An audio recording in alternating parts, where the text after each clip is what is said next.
Amen.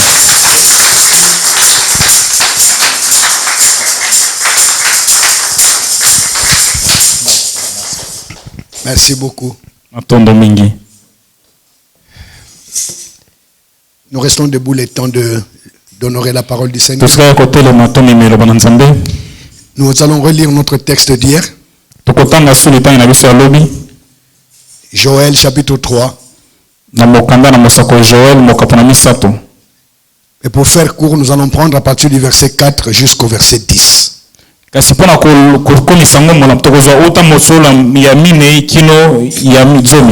Joël 3, 4 à 10, il est écrit: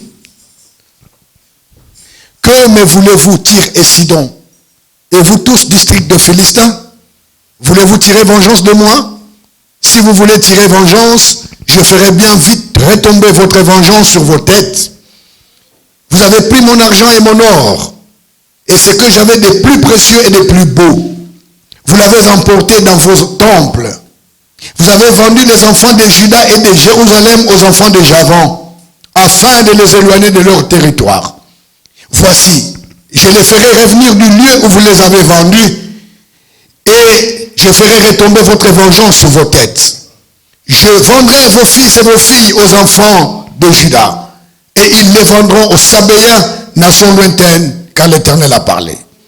Publiez ces choses parmi les nations, préparez la guerre, réveillez les héros, qu'ils s'approchent, qu'ils montent, tous les hommes de guerre, de vos joyaux forgés des épées, et de vos serpes et des lances, que les faibles disent, je suis fort.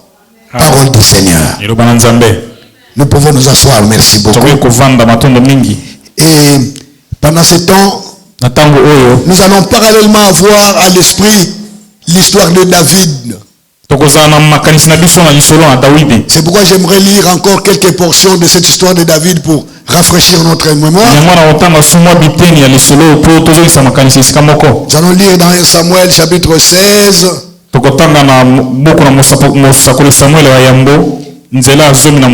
Verset 14 à 18. Puis le verset 21. Papa, pouvez-vous lire pour moi? Amen. 1 Samuel 16, 14 à 18 et 21. 1 Samuel 16, 14 à 18.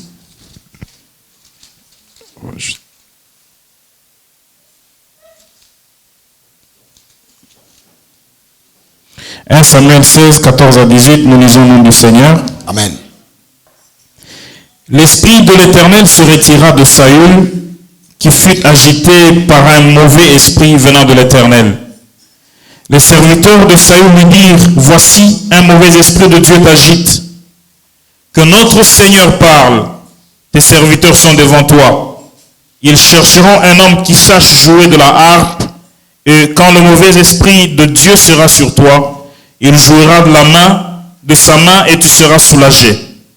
Saül répondit à ses serviteurs: trouvez-moi donc un homme qui joue bien et amenez-le-moi. L'un des serviteurs prit la parole et dit... Et c'est le verset au fait que je voulais vraiment lire.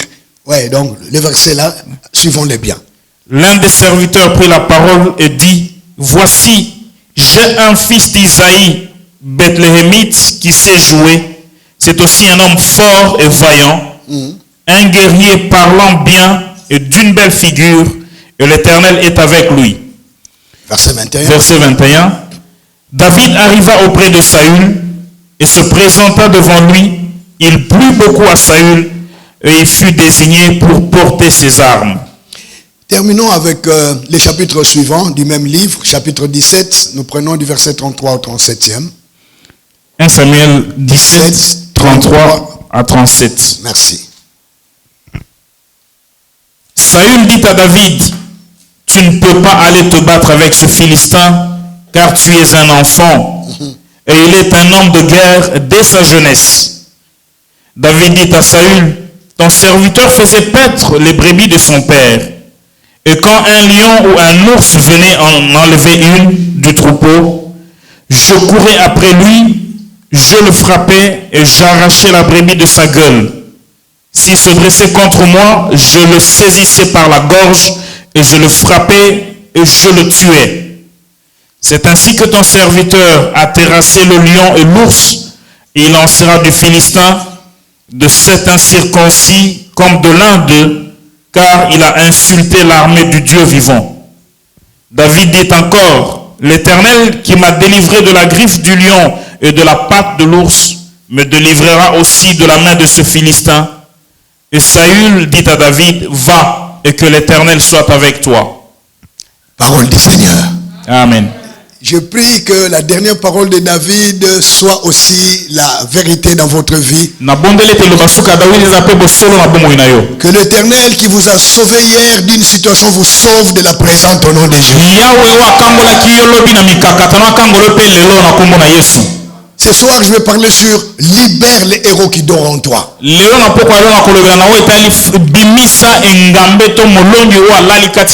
je bénis Dieu pour cette atmosphère. Nous sommes vraiment dans la présence du Seigneur. Frères et sœurs, hier nous avons vu le contexte de l'histoire de Joël. Combien ils étaient dans une situation chaotique. Mais que le Dieu de retournement des choses s'est levé en son temps. Il a changé toutes les choses en faveur des siens. Il était prêt à le faire. Mais Dieu agit toujours avec ceux pour qui il veut faire les choses.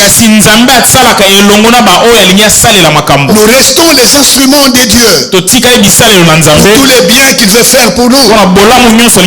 C'est là que Dieu va lancer un défi, un appel au peuple d'Israël. Cet appel vaut autant pour nous aussi aujourd'hui, qui sommes son peuple témoin aujourd'hui. Il dit, je sais que les ennemis ont tout pris. Ils ont pris les territoires. Ils ont pris vos fils. Ils ont pris vos filles. Ils ont pris même les trésors, ce que j'avais de plus précieux. Ils les ont enfermés dans leur temple. Mais moi, je vais retourner les choses. Je vais prendre leurs fils. Je vais vous les livrer. Je vais vous les mettre dans votre territoire. Je disais hier que telle est la situation de l'église en général.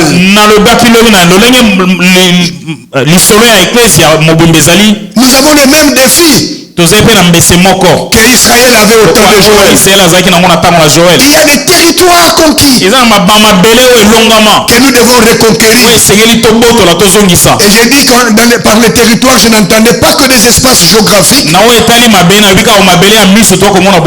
aussi des domaines de la vie. Il y a beaucoup de domaines dans lesquels les chrétiens sont vraiment absents. Et j'essayais d'imager avec ce qui s'est passé à l'époque après le péché. Que la descendance de Seth a repris l'adoration. Ils ont commencé à réinvoquer le Seigneur. Et la descendance rebelle de Caïn était en train d'évoluer dans la technologie, dans les constructions et dans l'art de l'élevage. C'était eux les forgerons qui fabriquaient les outils de travail, les armes de guerre. Ils avaient l'ingéniosité des constructions des grandes villes. C'est eux qui fabriquaient les instruments de musique. C'est eux qui avaient développé l'élevage. Tout cela était les descendants de Caïn. Et les feux de Seth étaient sous les arbres en train d'adorer Dieu. Et quand ils finissaient, ils devaient aller chercher du secours auprès de ceux de Caïn. Ils devaient aller louer leur maison à eux. Ils devaient aller acheter leur nourriture. Ils devaient aller prendre bien des choses chez eux. Ils étaient totalement absents dans tout ça. Finalement, on peut se demander qui était supérieur à qui. Vous savez, mes frères, parfois les dieux que nous confessons ne correspondent pas aux dieux que l'on voit dans notre vie. Nous confessons un Dieu à qui appartient appartient tout l'or et tout l'argent. Mais lorsqu'on nous regarde, on ne voit pas un Dieu qui reflète cela. Nous sommes dans leur salle. Nous dépendons pratiquement dans tous les domaines. Nous avons les mêmes défis de reconquête. Pas seulement des hommes vendus captifs sous les pouvoirs de Dieu, mais aussi des territoires à gagner. Mais aussi des trésors à reprendre. Pour la gloire du Seigneur. Les défis étaient tellement grands que Dieu a fait appel à des héros. Des gens capables de défier et de faire des exploits. Et curieusement, parmi ces héros auxquels il fait appel, il va citer même les faibles. Et Jérusalem, la version Jérusalem, traduit par les infirmes. Un infirme, c'est quelqu'un qui manque quelques aptitudes, quelques capacités, quelques moyens. Mais Dieu l'appelle parmi les héros de ces grands défis.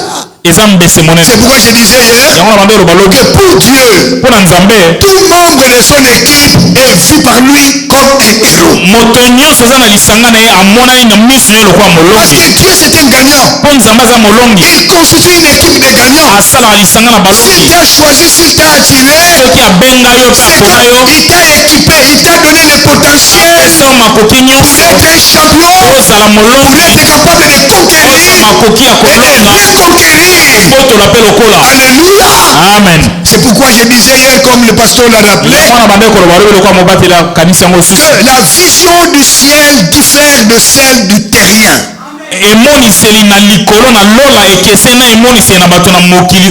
Alors que le ciel a annoncé un lion, mais le terrestre, lui, il a annoncé, il a vu un agneau immolé, symbole de toute faiblesse. Je disais hier, donc dans un agneau immolé, il peut se coucher un lion qui attend de sortir. Dans une faiblesse apparente, peut se cacher une grande force capable de grandes choses. Qui attend d'être libéré. Et j'ai dit à quelqu'un, il faut que tu libères le héros qui dort en toi. Il y a en toi un autre toi-même capable de grandes choses. Il est temps que celui-là sorte au nom de Jésus. Il est temps que celui-là sorte au nom de Jésus. Car nous avons des victoires à remporter. Alléluia. Amen. Il doit sortir. C'était ça avec David. David, il était potentiellement un héros. Il était vu comme un petit enfant, dédaigné par beaucoup d'entre les autres. Nous venons de le réunir. Saoul était un petit enfant. Goliath aussi l'avait vu comme un petit enfant. Mais il y avait un œil exercé qui voyait en ce petit enfant-là des potentiels énormes. C'est le serviteur de Saül. David n'était pas encore connu. Est-ce qu'il avait déjà tué les lions et l'ours? Rien ne le dit. En tout cas, le seul moment où il a parlé de ça, c'est quand il était devant Saül. Dans l'épisode de la guerre contre Goliath. Avant cela, personne ne savait qu'il a tué les lions. Mais ces serviteurs-là, lorsqu'on cherchait quelqu'un qui peut jouer la musique pour Saül, ils ont décrit David. Non seulement par l'apparence, il est beau, c'est tout ça. Mais il va parler des choses cachées. C'est un homme fort. Il est vaillant. Il est guerrier.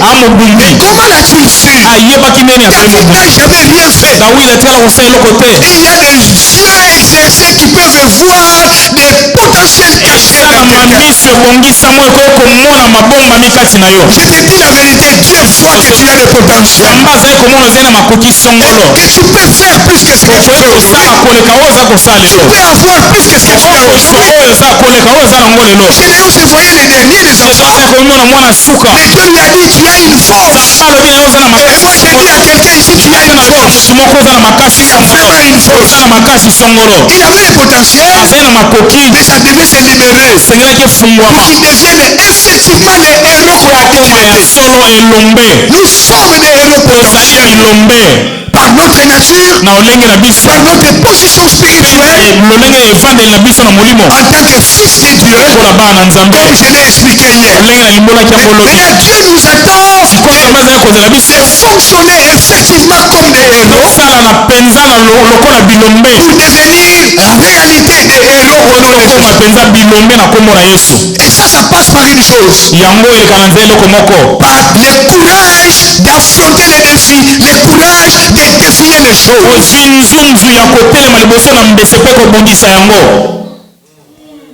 Libère l'homme qui dort en toi. Ça signifie quoi? Passer des potentiels héros à un héros effectif.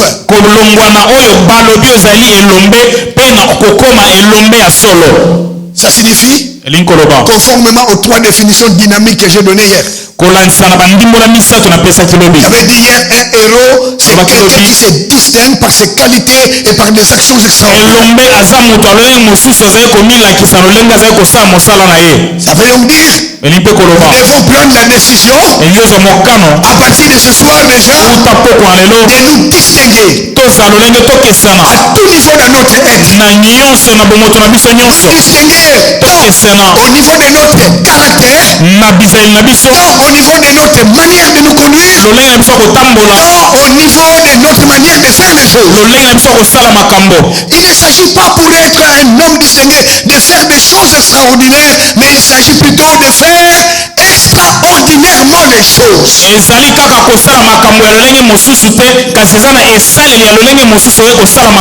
quand tu fais des choses que tout le monde fait, mais tu le fais de manière extraordinaire, ceci veut dire que nous devons prendre la décision de nous développer, de nous cultiver, de nous transformer. C'est ça, c'est le premier devoir que Dieu avait donné à l'homme. Genèse chapitre 2 verset 15. Dieu prit l'homme, il le plaça dans le jardin d'Éden pour le garder et pour le cultiver.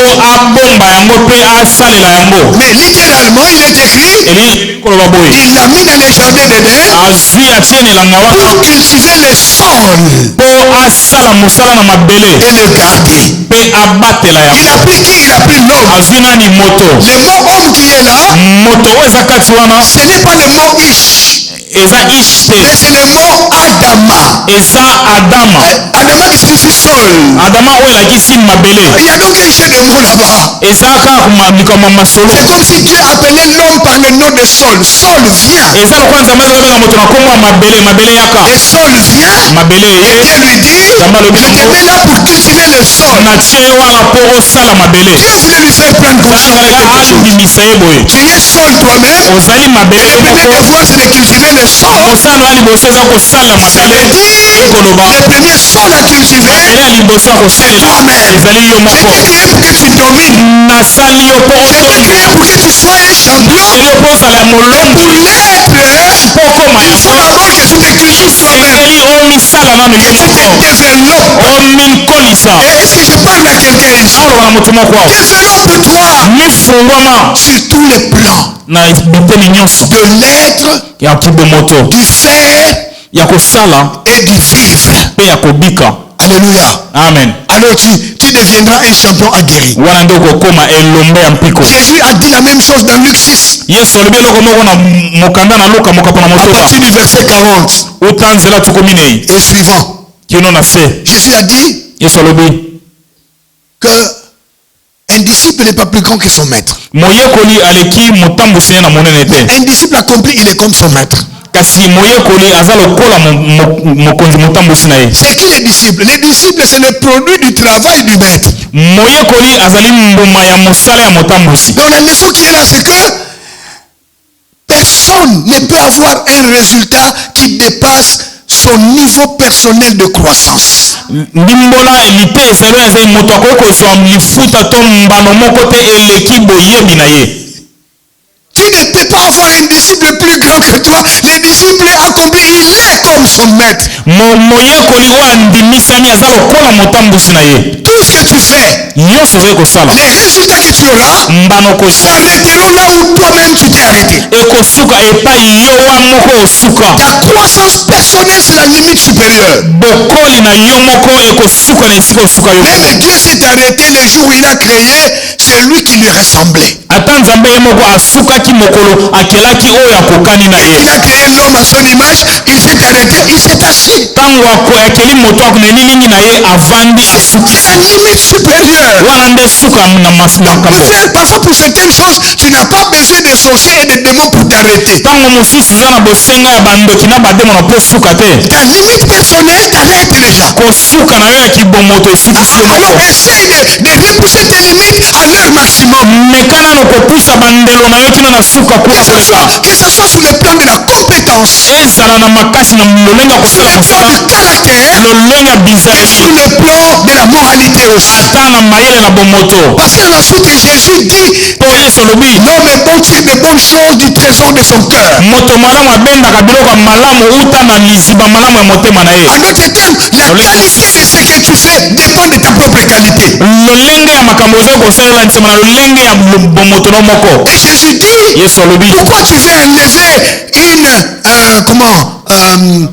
la paille dans l'œil de quelqu'un alors que tu as une poutre dans le tien? kwani olingi olongola nzete na liso ya moninga ntango oyo ozali na likasa na liso na yo. Il veut dire que le premier travail, tu dois le porter vers toi-même. elingi oloba mosala liboso osala yango epai na yo moko. Et il veut montrer que ce que tu es est plus important que ce que tu fais. alingi mpe kolakisa ete oyo ozali eleki motuya koleka oyo ozali kosala. Alléluia. Il faut cultiver, il faut se cultiver. esengeli komisala kati na yo La moko. deuxième chose, eloko ya mibale pour devenir un héros, mpo okoma molongi c'est par rapport à la deuxième définition d'hier. olanisama na ndimbola mibale ya Il faut lobi. prendre la décision kozwa mokano de viser des grandes choses. kotala mpe kolikia makambo ya minene. Parce qu'un héros, c'est celui qui fait des choses éclatantes, mpo elombe azali moto osala makambo ya minene, des choses mémorables. makambo oyo bato C'est bakokanisaka. celui qui écrit l'histoire. moto akomaka lisolo. Prends la décision désormais de viser des grandes choses, zwa mokano lelo ya komona mpe kobika makambo ya minene, des choses mémorables. makambo oyo bato bakokanisaka. Il faut refuser d'avoir des rêves conjoncturels. esengeli koboya kozwa bambeto ya ntango wana kaka. Des rêves taillés sur mesure de sa situation du présent. bambeto oyo etali kaka lolenge ozali na ntango oyo. Il faut des rêves par rapport à la vision de Dieu. esengeli olota makambo kolanisama emoniseli na nzambe. Je disais un jour chez le pasteur Jérémie, Jérémie. ce n'est pas ma pensée, c'est une pensée que j'ai lue quelque part. On ne se souviendra de toi que pour deux choses. Soit pour les problèmes que tu auras créés, soit pour les problèmes que tu auras résolus. Et quelqu'un a dit, moi je le paraphrase un peu, qu'un héros, il doit laisser des traces, mais il ne doit pas laisser des cicatrices. elombe esengeli atika bilembo kasi atika basicatrice te. Alléluia. Est-ce que quelqu'un m'a entendu ici? Il faut travailler à laisser des traces. esengeli osala otika mpe bilembo. Refuser de disparaître après ta mort. oboya kolimwa na nsima liwa na Il ne yo. faut pas laisser des cicatrices, des cœurs blessés. kotika bapota mpe bamitema ezoka te. Troisièmement, ya misato il faut prendre la résolution. esengeli ozwa mokano Par rapport à la troisième définition d'hier, kolanisama ndimbola misato lobi d'être désormais à la ligne de front. ozala liboso na molongo na bitumba. Arrête d'être dans la ligne d'arrière. tika ozalaka na nsima. Ça veut dire que tu dois te décider désormais d'affronter les choses. elingi oloba esengeli ozwa mokano otelemela makambo, D'affronter les défis. otelemela Comme bambese. David avait affronté Goliath. lolenge daudi atemelaki Il faut goliath. que tu fonctionnes selon Zacharie 4, 6 à 7. otanga kolanisama zakaria mokapu na mine nzela motoba. Qui dit qu'il est une grande montagne devant Pharaon. ngomba monene ozali na liboso Tout sera aplani. bakokweyisa Ce yo. n'est ni par la puissance, eza na nzela ce n'est ya ni te, par la force, na makasi mais te c'est par te, l'esprit de kasi l'éternel. na nzela molimo na yawe. Regarde les grandes choses. tala makambo Regarde minene, les grandes villes. tala bambesa minene, tala Tu tomberas devant lui-même. Il est dit, tu tomberas. Pas par ma force, mais c'est par l'Éternel qui est ma ressource première. Oh frère, est-ce que je peux dire à quelqu'un, tu es capable de passer par cette porte-là, tu es capable de traverser cette montagne-là, tu es capable de sauter cet océan. Oui, tu es capable de te retrouver de l'autre côté. Ni par la puissance, ni par l'Esprit de l'Éternel qui est en toi. Gloire au Seigneur Jésus. Je suis en train de voir des hommes qui traversent. Je vois des hommes qui traversent, qui passent d'une rive à une autre, qui passent d'une histoire à une autre, qui passent d'une page à une autre. Je vois des gens qui écrivent une nouvelle histoire pour leur vie, pour leur famille, pour cette église. Au nom de Jésus, Seigneur, merci de faire ces choses. Glorifie ton nom. Glorifie le Seigneur. Décide, frère, d'être un historique et non un historien.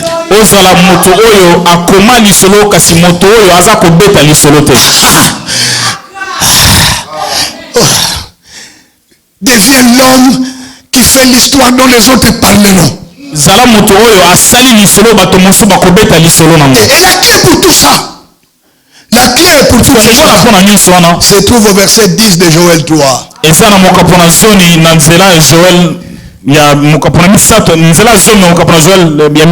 Il dit, de vos joyaux faites des épées et de vos serpes faites des lances, que même les faibles disent je suis fort. Jérusalem dit que l'infirme dise je suis fort. Français courant dit que le plus craintif se persuade qu'il est un vaillant.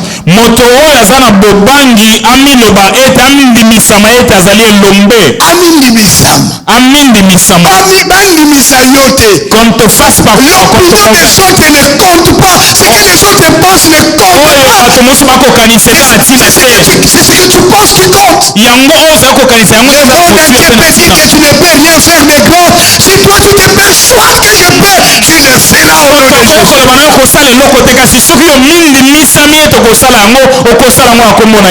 Alors, en mettant en parallèle toutes ces trois versions, j'ai tiré trois leçons qui m'amèneront jusqu'à la fin de mon message. Première leçon. Notez d'abord qu'au début du verset 10, il dit, prenez vos joyaux. Les joyaux, ce sont des tuyaux qui composaient leurs charrettes, qui tiraient les chevaux et tout ça. Aplatissez-les pour que ça devienne des épées. Et puis, prenez vos serpes. Les serpes, ce sont les couteaux en forme d'un point d'interrogation qui servaient à couper les grappes. Dit, redressez-les, faites avec des lances. Et descendez à la vallée de Josaphat pour la guerre, la bataille de reconquête. Donc, les gens qu'il est en train d'appeler à ces grands défis, ils n'ont même pas de moyens du combat.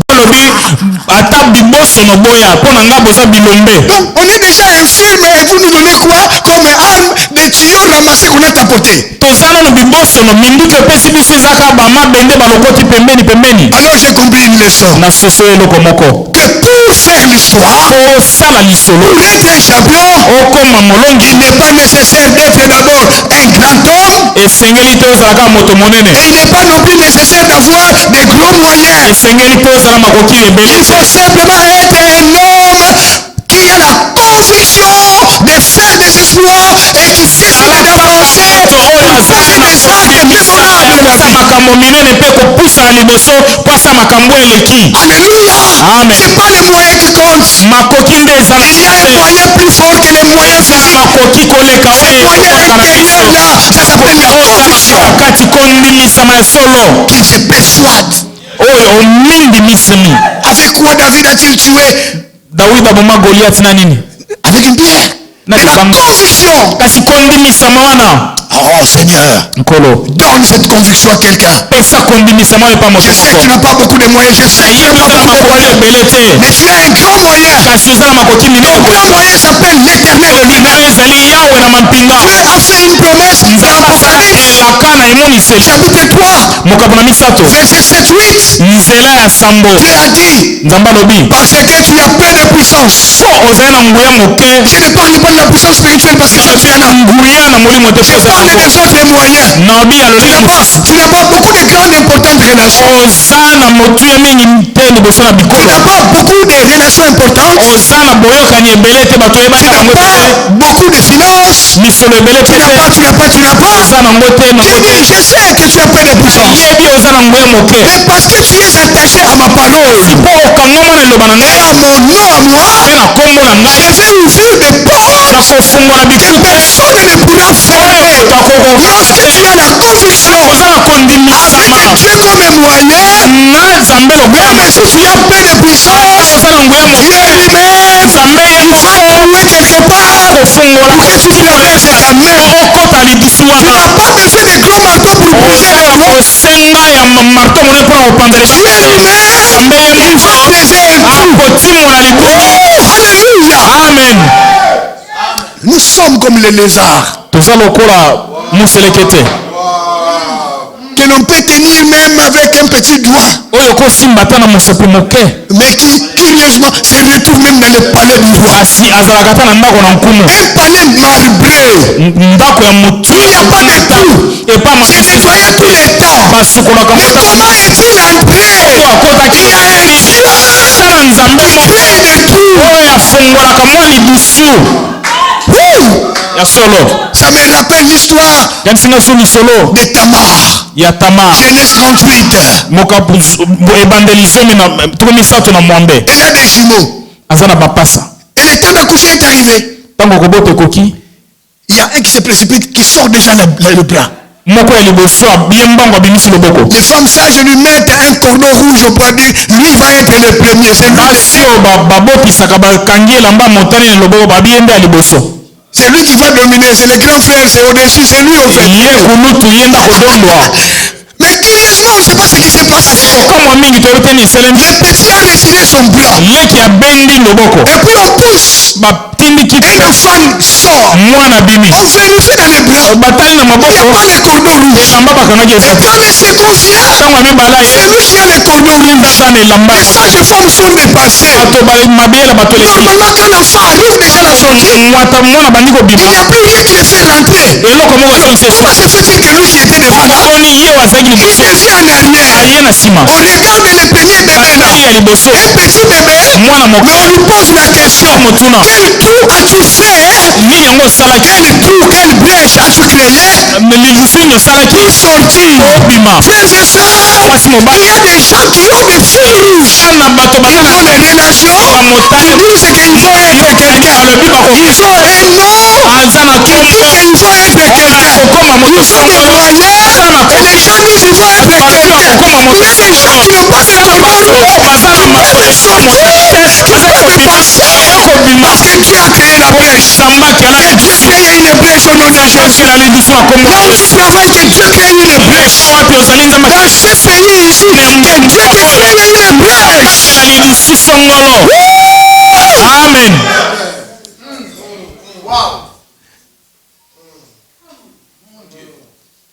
Quelqu'un dit je suis champion. Gloire au Seigneur Jésus. Amen.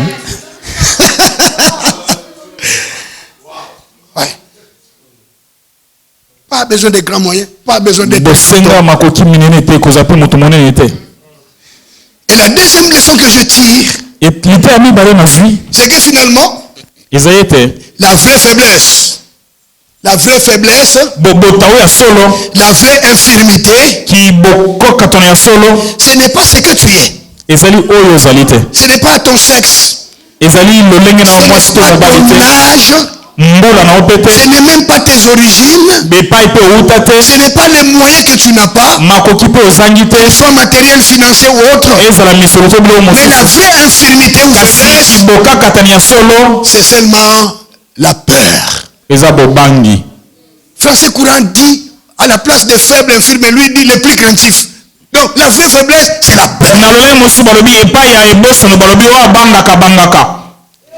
La peur. Pour être champion, il faut vaincre la peur.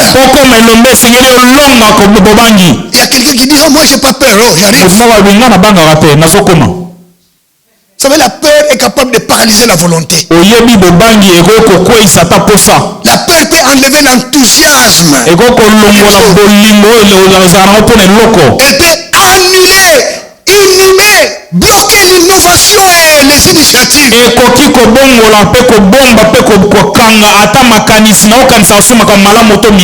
Ça peut tuer l'ambition, ça peut tuer le rêve. La peur vous rend simplement un homme inerte. Ça vous plonge dans l'inertie, vous ne pouvez plus agir.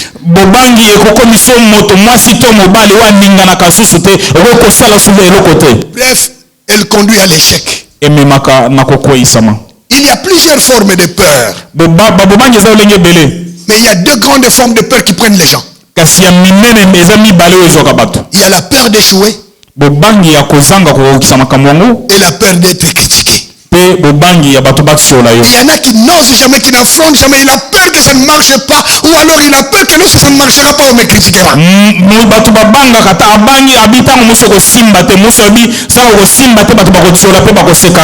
Mon frère, la peur, elle est très subtile. Ça veut dire qu'elle sait se cacher. C'est pourquoi tu peux dire, moi j'ai la confiance. Mais beaucoup d'entre nous sommes déjà victimes de la peur sans nous rendre compte. La peur peut naître dans un homme et grandir en lui jusqu'à l'emprisonner sans que l'homme lui-même ne s'en rende compte. Interrogeons-nous un peu. Pourquoi tu n'oses jamais? Pourquoi tu n'oses jamais? Pourquoi tu n'oses jamais affronter les nouveaux?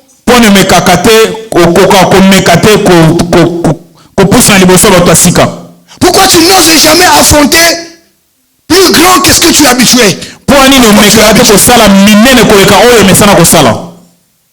Au moment où je pose les questions, beaucoup de réponses qui viennent dans ton cœur ne sont pas des raisons valables. En réalité, il n'y a pas une vraie raison objective. Hein? Pourquoi je n'ose pas? Il n'y en a pas.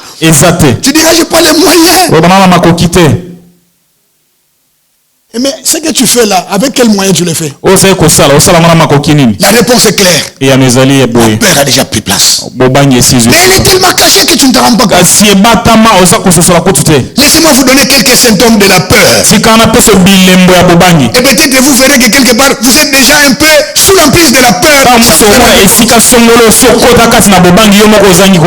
Premier symptôme de la peur, c'est l'indécision. Ça veut dire le fait de laisser toujours aux autres de décider à votre place. Frère Jacques, qu'est-ce que tu penses de ça? Ah, moi je ne sais pas. Moi je ne sais pas, je dépends de vous. Je dépends de vous vraiment. Ouais. L'indécision, c'est aussi l'absence du courage de prendre des initiatives. Et il y a beaucoup de gens qui sont vraiment indécises. C'est un symptôme que la peur a déjà ligoté. Soit la peur d'échouer, soit la peur d'être critiqué. Deuxième symptôme, c'est l'ajournement. Repousser toujours à demain ce qu'on aurait dû faire il y a 5 ans. Les projets que tu as là, la chose que dont tu prends pour laquelle tu prends la décision maintenant. En réalité, c'est depuis 5 ans que tu avais dit que tu vas la faire. Chaque fois tu reportes. C'est un signe que la peur a déjà. Troisième symptôme, c'est l'excès de prudence.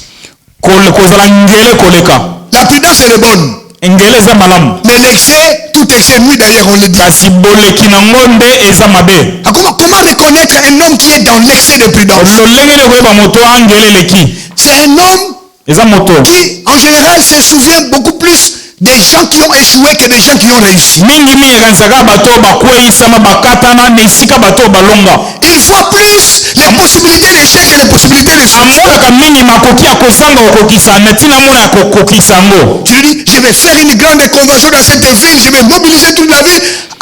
nakosala convention monene ngumba oyo nakotambusa bato. Parce que Jérémie avait essayé, ça n'a pas marché. Parce que ici, là, il vient jamais. Un homme qui parlait toujours comme ça. C'est un homme qui est déjà sous l'emprise de la peur. Donc, il ne peut pas agir, il ne peut pas agir, il ne peut pas oser. Il ne peut pas affronter. Et en affrontant jamais, il ne deviendra jamais champion. Et ça, c'est un indice de pessimisme. Quelqu'un dit, c'est un ancien président américain, j'ai oublié le nom, il a dit, les pessimistes voient toujours dans toutes les opportunités des obstacles ou des pièges.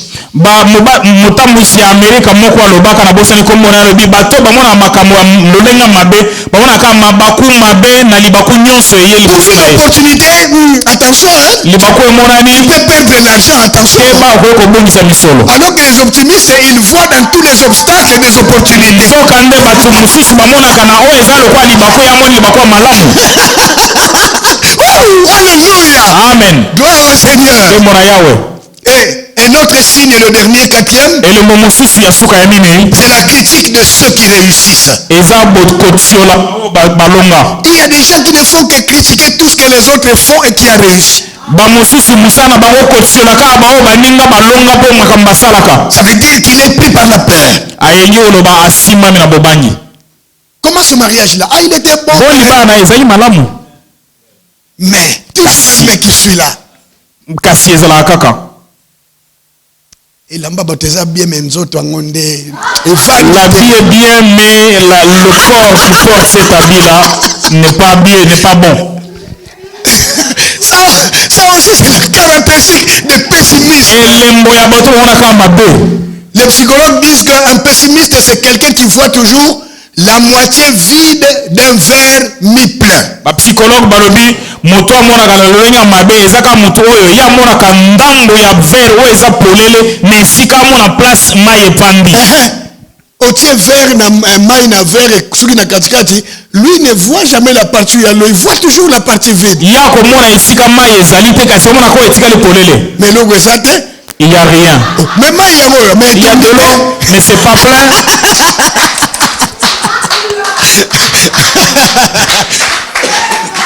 Alléluia. Amen. Je pense à partir des 4 indices que j'ai donnés, beaucoup d'entre nous nous retrouvons quelque part.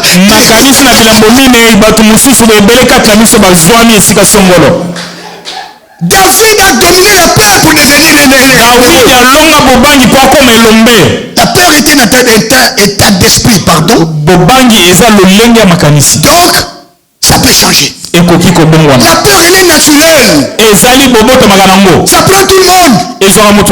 Même les grands héros dont on peut parler aujourd'hui, ils ont fait face à ça. On a parlé de Gédéon, au début il avait peur. Josué, n'en parlons pas, 3 fois Dieu lui demande du courage.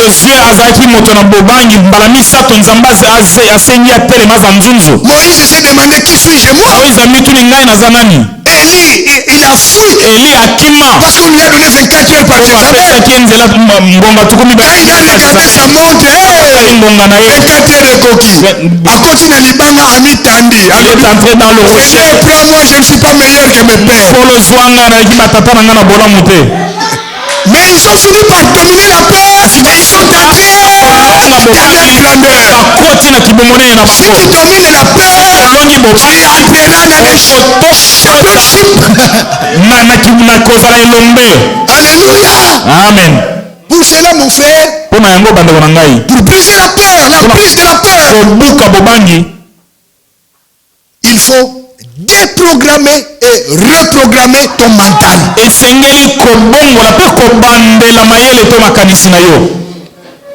au déprogrammango, au reprogrammango.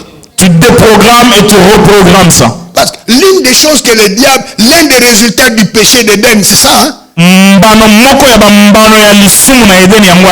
diable est venu déprogrammer ce que Dieu avait mis en l'homme et il a placé son programme à lui.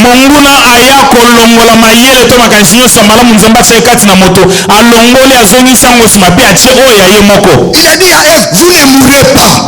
Mais,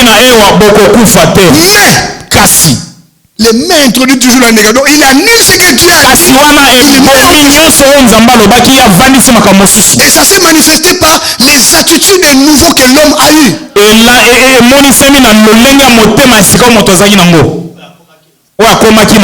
Il était nu, il n'avait pas honte. Maintenant, il a honte, il commence à se couvrir.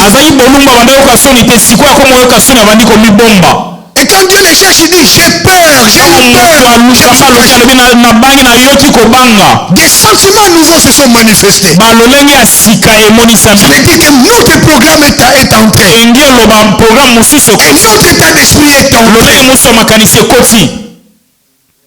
Et si la peur, elle est naturelle, dans tout être humain, il y en a un peu. Mais après, ça grandit différemment. Et d'autres, la peur grandit tellement à cause des expériences qu'ils ont eues dans le passé. Ça a amplifié la peur en eux. Comme Moïse, il dit, qui suis-je? Parce qu'il a échoué et il a développé le syndrome de l'échec. Tu as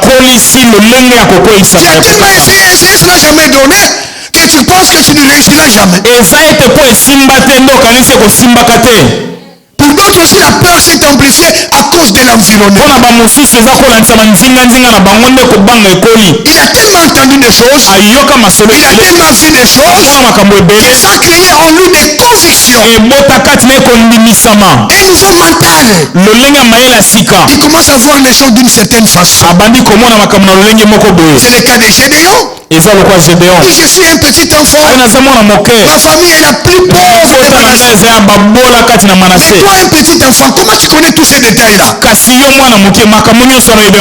ce qu'il entendait souvent à la maison. Il disait, nous là, une famille pauvre. Il ne faut jamais provoquer.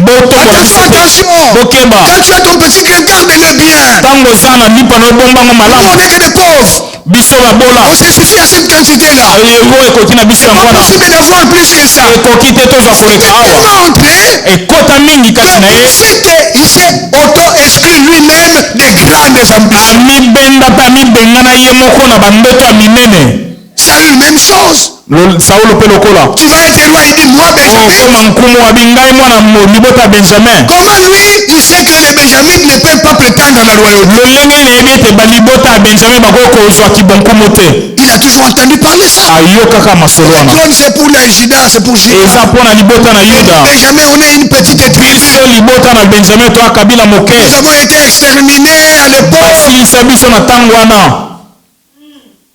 Et il s'était auto-exclu des grandes choses. Donc, les milieux que nous fréquentons, les hommes que nous fréquentons, peuvent contribuer à bâtir un certain mental, soit de la victoire, soit de l'échec.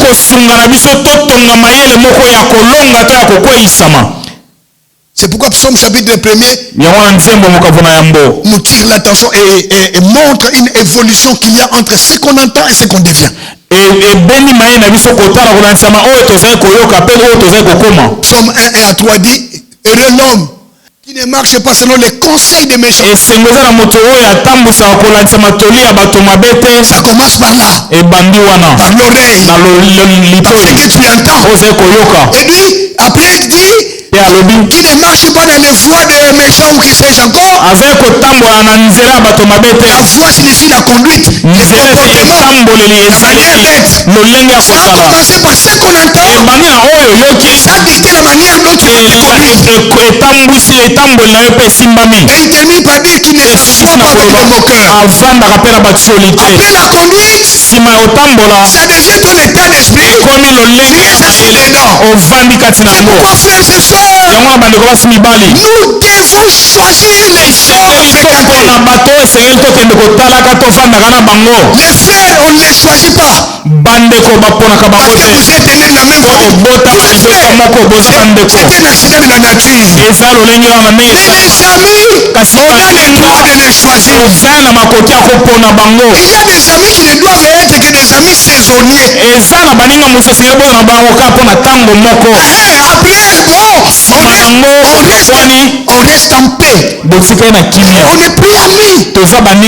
Je t'assiste, tu m'assistes et je t'aide, tu m'aides. Alléluia. Amen. Il y a des gens qui peuvent t'amener à devenir un triomphateur. Donc, pour être champion, frère, tu dois déprogrammer ton mental. C'est ce que la Bible appelle le renouvellement de l'intelligence. La déprogrammation et la reprogrammation. Romains 12, verset 2. Ne vous conformez pas au siècle présent. Mais soyez transformés par le renouvellement de l'intelligence.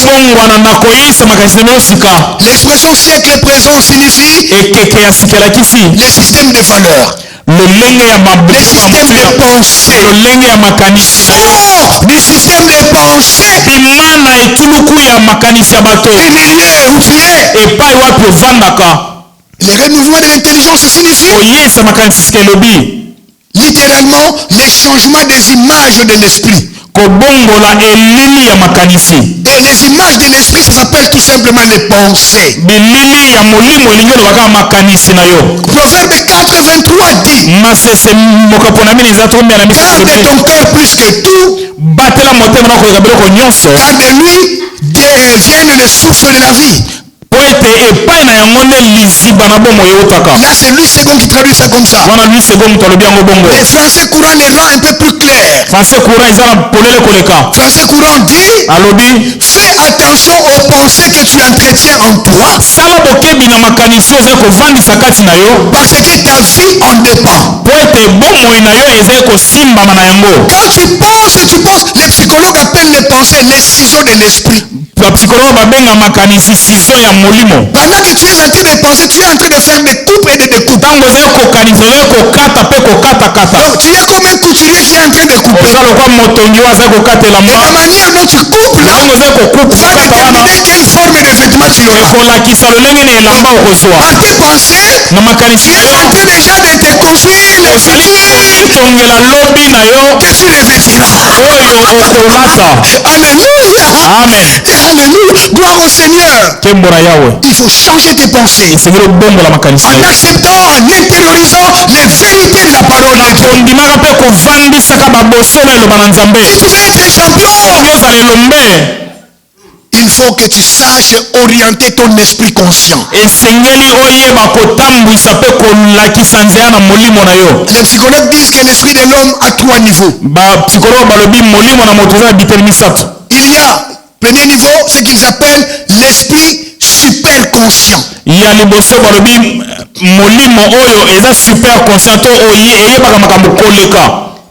C'est à ce niveau-là où on a des images parfaites, trop belles pour être vraies. C'est là que Dieu opère. Dieu de temps en temps, il vient te faire voir des choses merveilleuses. Parfois toi-même tu te demandes, comme Marie s'était demandé, comment est-ce que je deviendrai ça. C'est pas le deuxième niveau, c'est ce qu'ils appellent l'esprit conscient. L'esprit conscient, il voit les choses comme elles paraissent. C'est là où tu vois que je n'ai pas d'argent, je n'ai pas d'éducation, ma famille est pauvre, les choses ont changé de côté, c'est devenu tellement compliqué. Ça te fait voir les choses comme elles paraissent. C'est là qu'opère le diable. Il vient toujours te faire voir les impossibilités. Tu vois, c'est difficile. Hein? Tu vois, les choses ne sont plus les mêmes. Hein? Et puis il y a le troisième esprit qui s'appelle l'esprit subconscient. molimo oyo eza na se ya bango nyonso. Lui, il est un esprit neutre. Ye aza na ye neutre. Mais il joue le rôle d'enregistreur. Kasi abombaka to akangaka makambo. Toutes les images que l'esprit conscient lui envoie, bilili nyonso molimo ayebi atindelaka ye. lui, il les enregistre, pardon. Abombi yango. Et il va les renvoyer Akozongisa yango pe sous lokola. forme d'attitude, Na lolenge ya ezaleli. de comportement, Pe etamboleli. d'action ou de réaction. Pe ndenge akosala makambo.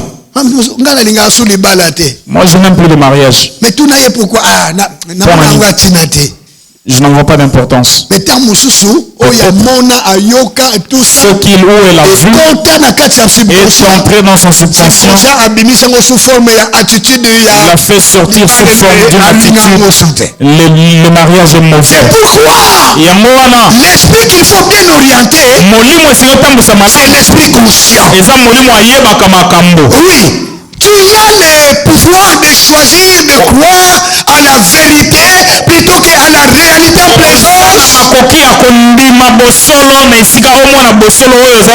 Même si la vérité semble être en contradiction avec les circonstances. C'est ça que Josué et Caleb ont fait. Ils ont les 10 espions ont dit, on a vu des géants, nous sommes devant eux comme des sauterelles.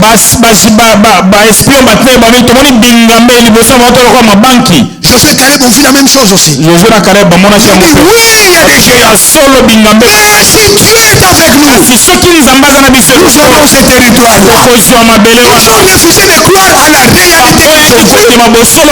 Ils ont cru à la vérité de Dieu qu'ils ont entendu. Ils ont orienté leur esprit comme ça. Oui, les choses sont comme ça. Oui. Et je sais une chose. Je suis champion. Je suis champion. Je réussirai jamais. Gloire au Seigneur. Alléluia. Amen. Ça, c'était la deuxième leçon que j'étais en train de commenter, que j'ai tirée de cette histoire. Et la troisième leçon pour finir, du verset 10. D'après la traduction français courant, il a dit que même les craintifs se persuadent qu'il est un vaillant.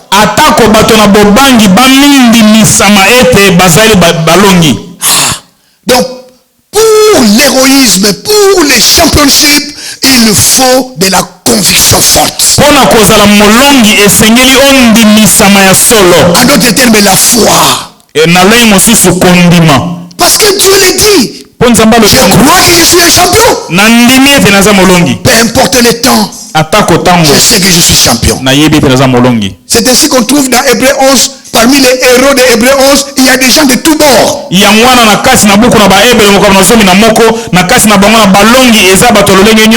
des hommes, il y a des femmes. Il y a des peureux.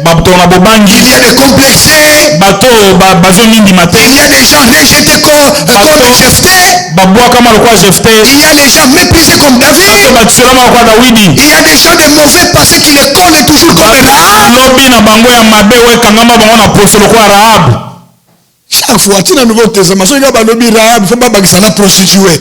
Il y a un on ajoute toujours pas part de Rahab, on ajoute la prostituée parce que ça ne va pas quitter. On veut passer mais à la fin, elle est sur la liste des héros. Ah, tout le monde peut devenir héros. Tu peux devenir héros.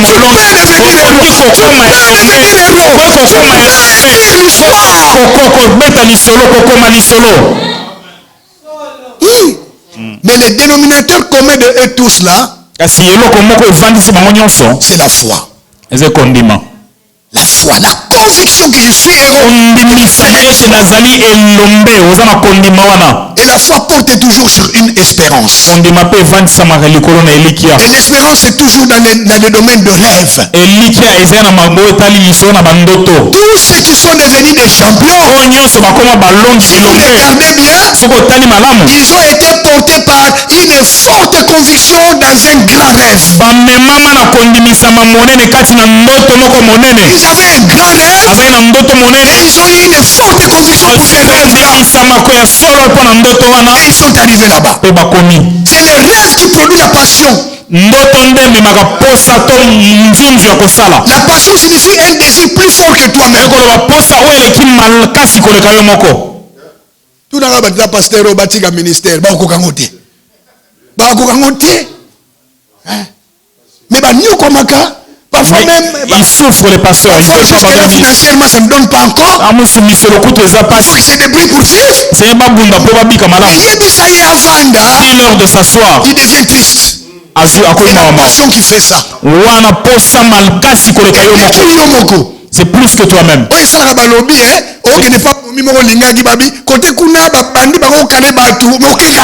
Tu es en train de draguer une fille, on te dit là-bas, on peut t'arrêter et te tabasser, mais tu t'avances, tu t'en vas. La passion pousse toujours à la prise de risque.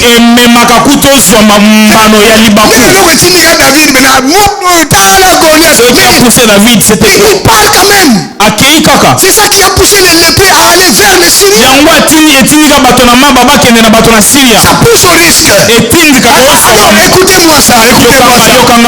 Un vaillant, un champion, il ne regarde pas les prix à payer, mais il regarde les prix à gagner.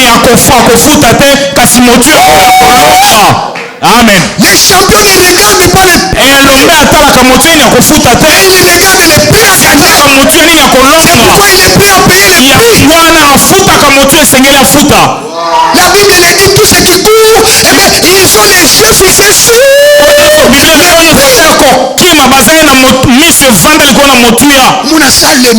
Il est déjà fatigué. Mais il part toujours. Parce que dans sa tête, il y a l'image de la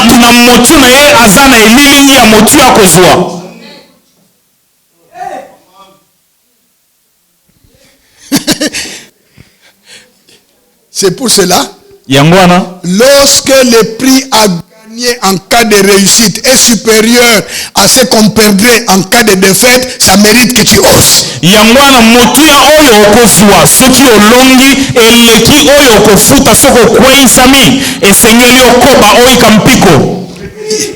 Lorsque le prix à gagner en cas de succès est supérieur à ce qu'on perdrait en cas d'échec, ça mérite que tu oses.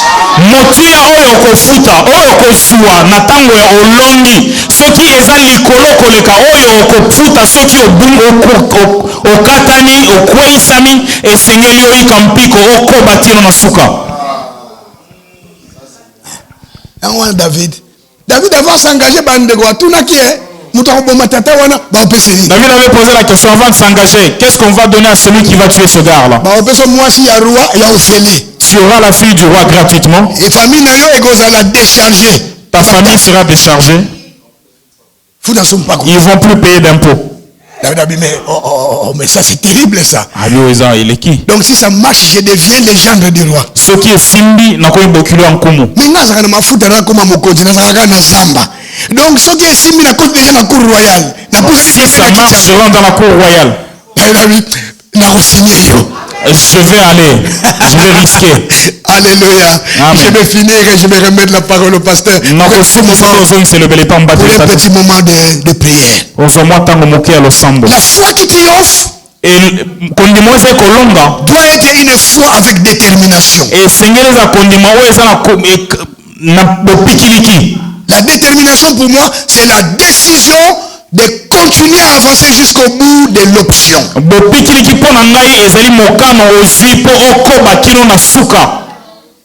Nous le disons, tout le monde le dit, le seul échec de la vie, c'est d'abandonner, de capituler et d'abandonner le combat. C'est ça le seul échec.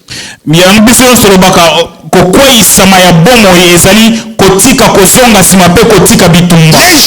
que tu arrêtes de poursuivre cette ambition-là, ce rêve-là, tu te retournes en arrière, c'est le jour que tu échoues.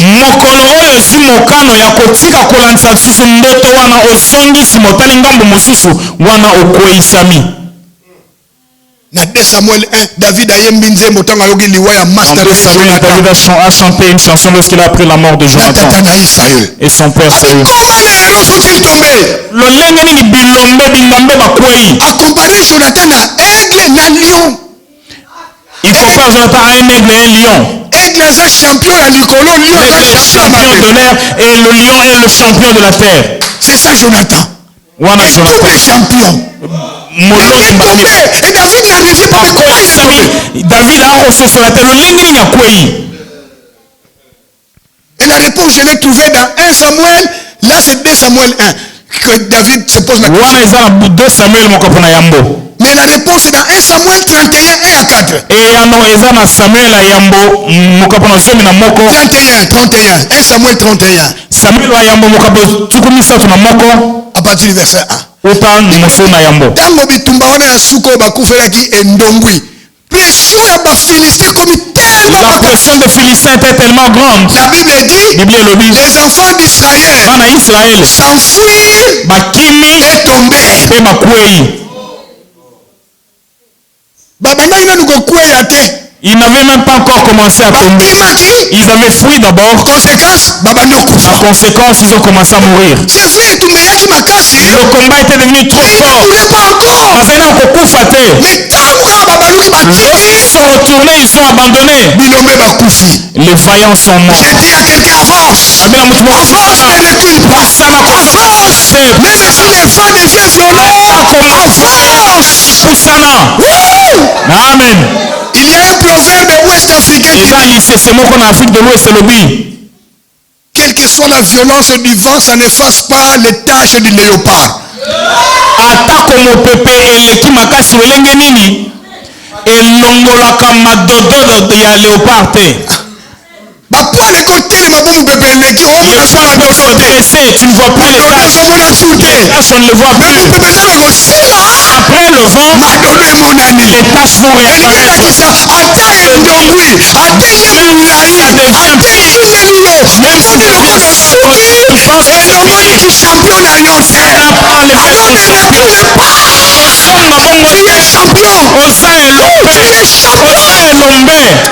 Que Dieu bénisse ces champions ici au nom de Jésus. Que Dieu te rende vrai champion au nom de Jésus.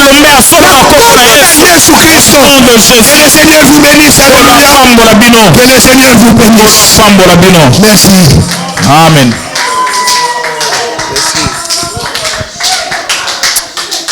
Rendons grâce au Seigneur. Commence à prier. Commence à prier, s'il te plaît.